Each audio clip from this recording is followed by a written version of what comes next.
कर ली। आमिर बेटे को 25 करोड़ जो मिला था वो घर में पड़ा था। उसने कहा जब हम कराची आ रहे थे तो हमें वहाँ आमिर को 7 करोड़ मिला था। वो 7 करोड़ लेकर मैं कराची आया और पूरे रास्ते आमिर भाई जो है ना दानिया अपनी बीवी की बात करते आए। आदाब अर्ज है। जी जनाब, कराची प्रेस क्लब के स्टूडियो से मैं हूं फारूक समी और मेरे साथ हैं वकास औरंगजेब खान, सीनियर सहाफ़ी। और हम आज बात करने जा रहे हैं रिपोर्टर्स 21 और वकास खान ऑफिशियल के मुश्तरका प्लेटफॉर्म से दानिया शाह केस की, जिसके अंदर बड़ी ही ताज़ा अपडेट हुई है। ये एक बड़ी अपडेट है जिसके अंदर वो खातून जो कि कल तक आमिर लियाकत हुसैन को एक दरिंदा कहती थी, उन्होंने अब बेटा कहना शुरू किया है और अब उसके इंसाफ के लिए वो सुप्रीम कोर्ट पहुंच गई हैं। लेकिन सुप्रीम कोर्ट में भी, जैसे कि हमने पिछले व्लॉग्स में बताते रहे थे, वकास के पैसों पे बात शुरू होती है, उनकी पैसों पे खत्म होती है। उन्होंने जहां कत्ल के हवाले से बात की है, वहीं उन्होंने बात की है कि 25 करोड़ का मालूम किया जाए कि आमिर लियाकत हुसैन के पास 25 करोड़ थे, वो कहां गए। तो इस दरखास्त के ऊपर मजीद बात करेंगे। मेरे साथ वकास खान हैं, और भी बड़ी अहम बातें होंगी, लिहाजा आपने एंड तक जो है इस व्लॉग को देखना है। वकास, सुप्रीम कोर्ट के अंदर ये बताइए क्या दरखास्त है जो कि इस्लामाबाद में दायर की गई है, और इस दरखास्त के अंदर मौकफ क्या है। शुक्रिया फारूक भाई। फारूक भाई, जो हमने मालूमात हासिल की हैं अभी तक, उसमें वही जो हम पिछले व्लॉग कर रहे थे, जो बातें उन्होंने कही थी कि आमिर लियाकत जो बेटा कह रही थी वो बार बार कि उनके घर पे 25 करोड़ रुपए पड़े हुए थे। तो ये पता लगाया जाए कि वो 25 करोड़ रुपए गए कहाँ। ठीक है, वही बात है, दोबारा उन्होंने पैसों से बात शुरू की और ये केस मेरे ख्याल से पैसों पर ही जाकर ख़त्म होगा। तो फ़रीक उन्होंने बनाया है पहली बेगम डॉक्टर आमिर लियाकत हुसैन की, साबका बुशरा आमिर, और उसके साथ-साथ जो सेक्रेटरी का नाम आ रहा है डॉक्टर आमिर लियाकत हुसैन का। और ज़ाहिर-सी बात है, पहले दिन से दानिया भी ये कह रही हैं कि हमने वीडियोज़ वायरल नहीं की, और ये भी खुद भी ये कह रही हैं कि वीडियोज़ हमने वायरल नहीं की। तो उन्होंने अगर वायरल नहीं की तो किसने की?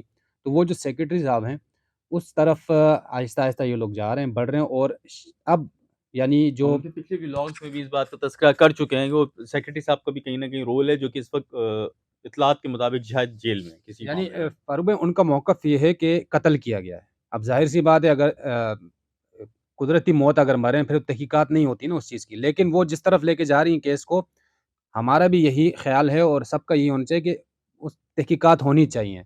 जिस तरफ वो बार-बार लेकिन इनको कैसे अंदाज़ा है कि ये कत्ल है? वो क्वेश्चन है ना, कि इनको कैसे पता है कि 25 करोड़ रुपए थे? इनको कैसे पता है कि जनाब ये कत्ल है? ये क्वेश्चन है। जब ये इन्वेस्टिगेशन होगी तो अभी तो बड़े बड़ा आसान है कि आप बोल रहे हैं 7 करोड़ रुपए वहां से थे, 25 करोड़ रुपए वहां से थे। या आमिर लियाकत हुसैन को पता होगा कि पैसे कहाँ से आए। लेकिन जब आमिर लियाकत हुसैन को ये पता होगा कि पैसे कहाँ से आए, तो पैसे कहाँ गए वो भी आमिर लियाकत हुसैन को पता होगा। आपको कैसे पता कि पैसे मौजूद थे और पैसे गायब हुए? क्वेश्चन ये होगा। आप वहां बैठे हुए हैं, आपने खुला की दरखास्त दायर की है, ये भी होगा ना वकास, आप तो इन चीजों को समझते ही हैं। तो अभी सुप्रीम कोर्ट में क्या हुआ? सुप्रीम कोर्ट में दरख्वास्त दायर कर दी गई है फारूक भाई, और दरख्वास्त में ये कहा गया है कि आमिर लियाकत हुसैन की जो मौत है वो कत्ल के बायस किसी ने कत्ल किया है, और ज़ोर जो है वो 25 करोड़ रुपयों पर है कि वो पैसे कहाँ गए। शायद उन पैसों के लिए कत्ल किया गया है, तहकीकात होनी चाहिए। और इसके साथ-साथ जो वो कहती आ रही हैं कि यानी जो इस्लामाबाद से जो पैसे उनको मिले थे उसके बारे में तो वो क्लियर कह रही हैं कि गाड़ियाँ 3 गाड़ियाँ ली थी। एक अपने लिए, एक मेरी बेटी के लिए, और एक और शख्स वो कह रही हैं कि उनके लिए गाड़ी ली गई थी। लेकिन यहाँ पर जो पैसे थे, अब वो कहाँ से आए? मैंने सवाल किया था जब वो मीडिया से बातचीत कर रही थी कि भई ये बताएँ पैसा आया कहाँ से? तो वो कह रही हैं कि भई आमिर लियाकत बताएँगे। अब वो कैसे बताएँगे? आपकी वाली बात है कि तहकीकात का दायरा कार जब बढ़ेगा तो ये बहुत सारी चीज़ें जो पर्सनल सेक्रेटरी थे, मुमकिन है कि दानिया मलिक ने वीडियोज़ वायरल न की हों, मुमकिन है। लेकिन वो लेकिन जो एफआईए की वीडियोस थी, आप भी कोर्ट रूम में थे ना?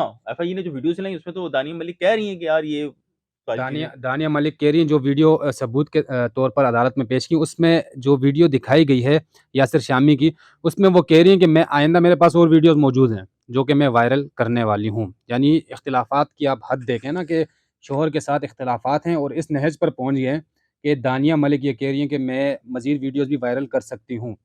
ये सबूत के तौर पे अदालत में पेश किए गए।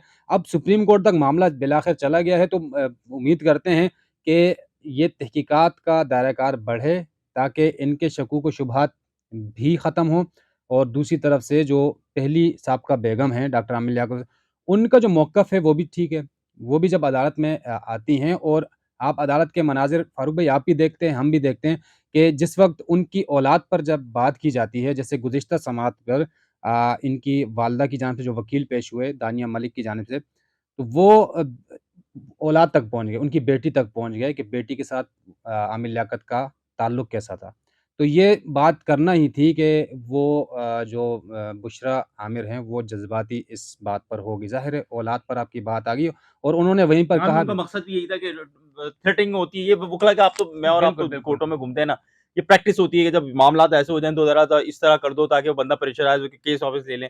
तो ये भी तो एक प्रोसेस तो हम देखते आए हैं। बिल्कुल ऐसे ही है और उन्होंने वो कहा भी कि किसी को क्या पता कि उनकी बेटी के उनके साथ क्या ताल्लुकात हैं और बेटी कितने बार मिलने जा रही थी। अच्छा फ़ारूक भाई इसमें जो अहम चीज़ है ना, वो जो अ, बुशरा आमिर जो कह रही हैं कि मेरे पास ऑडियोज़ मौजूद हैं, डॉक्टर आमिर लियाकत हुसैन के मरने से पहले की, जो उन्होंने कमरे अदालत में कहा है। ये अहम चीज़ है, ये अगर ज़ाहिर है एफआईए को शायद उन्होंने दी हों, हमने तो उनसे पूछा कि उन ऑडियोज़ में क्या है, उन्होंने हमसे यानी शेयर करना मुनासिब नहीं समझा, शायद अदालत के सामने रखें या शायद एफआईए लेकिन वो जो ऑडियोज़ हैं, जिस मजिस्ट्रेट के सामने उन्होंने कहा कि मेरे पास ऑडियोज़ हैं और ऑडियोज़ में ये बात हो चुकी है, खुला हो चुकी है, सारी चीज़ें, उसमें बहुत सी बातें यानी इनकी आपस में कन्वर्सेशन होती रही है।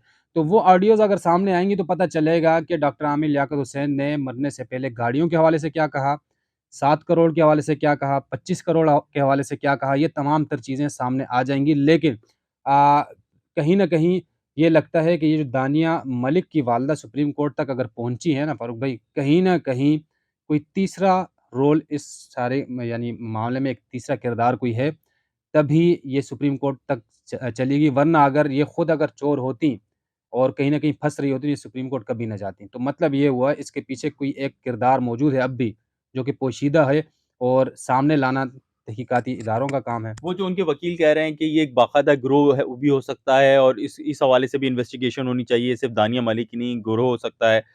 दुआए आमिर यानी आमिर लियाकत की बेटी के जो वकील हैं, ज़िया बानो कह रहे हैं ये पूरा गिरोह हो सकता है और कहीं ऐसा तो नहीं कि बाकायदा गिरोह लोगों को ट्रैप करता हो।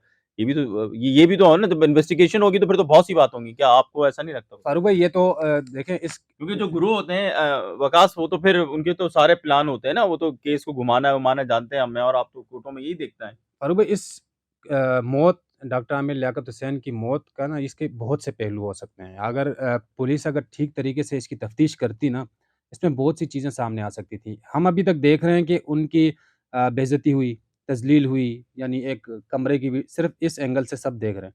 अगर देखा जाए कि अचानक मौत हुई है, चलें हो सकता है इस वजह से हुई हो, लेकिन पैसों का दावा आ जाता है बीच में, फिर डॉक्टर आमिर लियाकत हुसैन बिल्कुल आइसोलेट होते हैं, फिर उनकी फैमिली आ जाती है, इसके साथ सम तमाम तर सूरत-ए-हाल और इनके पर्सनल जो सेक्रेटरी हैं, डॉक्टर आमिर लियाकत हुसैन साहब के, वो अभी तक मंज़र पर नहीं है।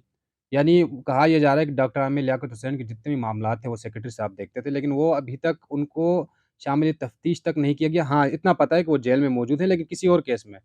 अगर वो मौजूद हैं जेल में और कहीं दानिया पे भी हैं तो उनको दानिया मलिक अगर कह रही हैं मैंने वीडियोज़ वायरल नहीं की, तो किसी और ने की हैं। दानिया लेकिन मलिक ये उन सवाल तो ये भी है ना वकास वीडियोज़ बनाई किसने? दानिया ने ही दानिया बनाई ना, मलिक तो फिर बनाई उसके बाद कहीं पे भी गई हो, बनाने वाला तो है ना शरीके जुर्म। फारूक भाई ये तो इन्होंने बनाई हैं, इनको तो जो कानून के मुताबिक जो सज़ा होनी है मिलनी चाहिए। लेकिन असल मसला ये है कि अगर दानिया मलिक ने वायरल नहीं की जिस तरह वो कह रहे हैं, साबित तो अदालत ने करना है, हो सकता है इन्होंने खुद ही वायरल की हों।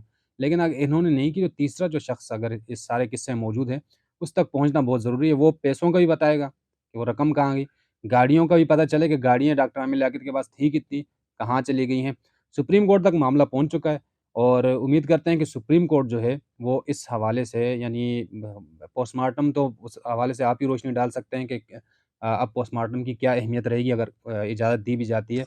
ये मैं आपसे पूछ ही लेता हूँ कि पोस्टमार्टम अगर सपोज़ अदालत कहती है आप पोस्टमार्टम कराएँ डॉक्टर आमिर तो क्या उसकी अहमियत क्या रहेगी? देखिए 48 घंटों के बाद ना पोस्टमार्टम की वो नताइज नहीं देता। मतलब ये तो सारे डॉक्टर से हमने कर लिया था जब ये डॉक्टर आमिर लियाकत का मामला हुआ था। बल्कि हम इसको बाइंड अप भी करते हैं ना, बिल्कुल। तो बाइंड अप में यही है भाई अगर हम कॉन्क्लूड करें, जैसे कि वकास से पूरी कोर्ट की हिस्ट्री बताई है ये सारी मामलात में, लेकिन मेरे ख्याल में सुप्रीम कोर्ट में भी इस वक़्त उनको कोई बहुत ज़्यादा रिलीफ नहीं मिलेगा। ये सुप्रीम कोर्ट का भी जो उनकी जानिब से किया गया है मामला वो इसलिए किया गया है कि इसको मीडिया हाइप मिल जाए और ये मीडिया हाइप से क्योंकि उनकी फैमिली घबराएगी क्योंकि उनकी फैमिली की बदनामी हो रही है इससे। अच्छा फारूक भाई जाते-जाते आप ही कंक्लूड कर दीजिएगा। ये बता दीजिएगा नाज़रीन को कि कल समाअत होनी है दानिया आमिर की, दानिया मलिक की ज़मानत के हवाले से। तो बिल्कुल, तो कल तो समाअत होनी है। इस केस में जितनी भी गुत्थियाँ हैं, उन तमाम गुत्थियों को हम सुलझाएँगे भी और आप तक रखेंगे भी। जो सवालात उठ रहे हैं, चाहे वो पैसों से मुताल्लिक हों, वो तमाम रखेंगे। और जो पोस्टमार्टम का सवाल है, तो बिल्कुल दुरुस्त कहा आपने वकास। अब पोस्टमार्टम की वो बात नहीं रहेगी, वो नताइज पोस्टमार्टम से नहीं बरामद हो सकते, जो कि अब फ्रेश डेड बॉडी से बरामद हो सकते हैं। लेकिन ताहम अगर अदालत हुक्म देगी तो इसका पोस्टमार्टम भी होगा, लेकिन क्योंकि मामला सेशन कोर्ट में ज़ेरे समाअत है और जो उन्होंने नई दरख्वास्त दायर की है उसमें हाई कोर्ट के किसी फैसले को बज़ाहिर चैलेंज करते हुए नजर नहीं आ रही हैं, तो इसलिए इसलिए ये सुप्रीम कोर्ट की दरख्वास्त क़ब्ल वक्त होगी, क्योंकि जब जुडिशियल मजिस्ट्रेट से दरख्वास्त इनकी जमानत रद्द हुई और बोला भाई इनको जेल में ही रखा जाए और तफ्तीश होती रहे, सारी चीजें होती रहें, तो ये सेशन आए। इसी तरह ये बिल्कुल दर्जे हैं। अब आप हाई कोर्ट नहीं आए और आप सुप्रीम कोर्ट चले जाएं तो आपको नहीं मिलेगा। सुप्रीम कोर्ट यही बोलेगी आप हाई कोर्ट वापस जाएं। ताहम इस केस के हवाले से जितनी भी गुत्थियां हैं वो जरूर हम सुलझाएंगे और आप तक रखेंगे। बड़ा अहम मामला है डॉक्टर आमिर लियाकत हुसैन का। मारूफ एंकर थे और पाकिस्तान में रमजान ट्रांसमिशन को जो इब्तिदा है या उसकी जो चार चांद लगाया, जो उसकी शोहरत पहुंचाई और उसके जरिए उन्होंने शोहरत खुद भी हासिल की, वो डॉक्टर आमिर लियाकत हुसैन की एक अचानक मौत, वजह तनाज़ा उनकी मौत से लेकर आज तक बनी हुई है। अल्लाह ताला से दुआ है कि वो हमें आजमाइश और मुश्किलात से महफूज रखे, सबको महफूज रखे। अगर आपने हमारा ये व्लॉग देखा है और उसके बाद अभी तक सब्सक्राइब नहीं किया है, तो आप फौरी तौर पे वकास खान ऑफिशियल और पुटस 21 को सब्सक्राइब कर लीजिए, हमारी हौसला अफजाई कीजिए और हमारी वीडियोस को लाइक कीजिए और शेयर कीजिए। आपका बहुत शुक्रिया। आदाब।